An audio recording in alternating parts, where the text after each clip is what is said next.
So we're going to continue in the video series on the Lord's Prayer. And if you've seen the last two that Dustin and Linnea did, the first two pieces of the Lord's Prayer have to do with the Father and His kingdom.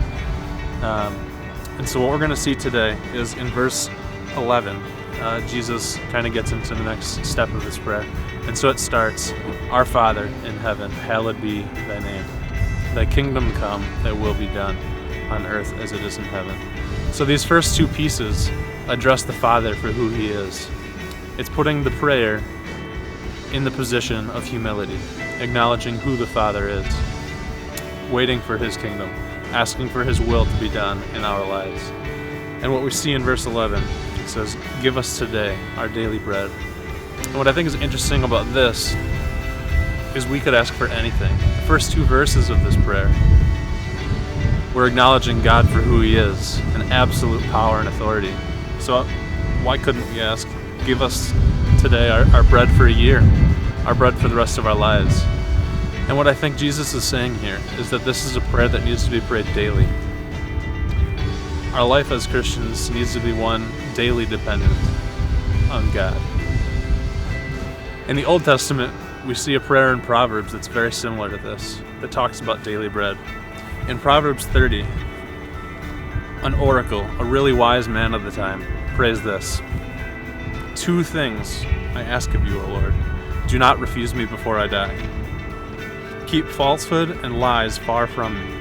Give me neither poverty nor riches, but give me only my daily bread.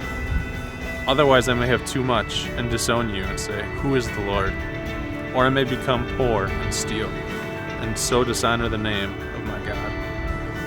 And so you see this wise man praying two things. He understands the importance of honesty and truth. So he's saying, "God, keep lies far from me." And so the second thing that he's asking is for his daily bread, only his daily bread. He says, "God, if I have too much, I'm going to disown you. I don't need you anymore.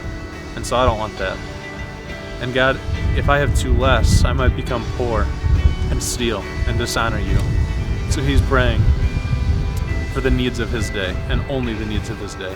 And so I think what Jesus is saying here, kind of tying those two prayers together, is really that we ought to be praying for things that we only need in that day. That our lives should be lives completely trusting in God for what we need. Not the wants, the things that society tells us that we need. I think so often we put our faith in graduating from college, getting a degree, finding a girlfriend, the stock market, job security, our own personal ambitions. And what God's calling us to is putting our faith completely in Him. And if we do so, He tells us that He will provide. And a question that we need to address is, will we be people of faith?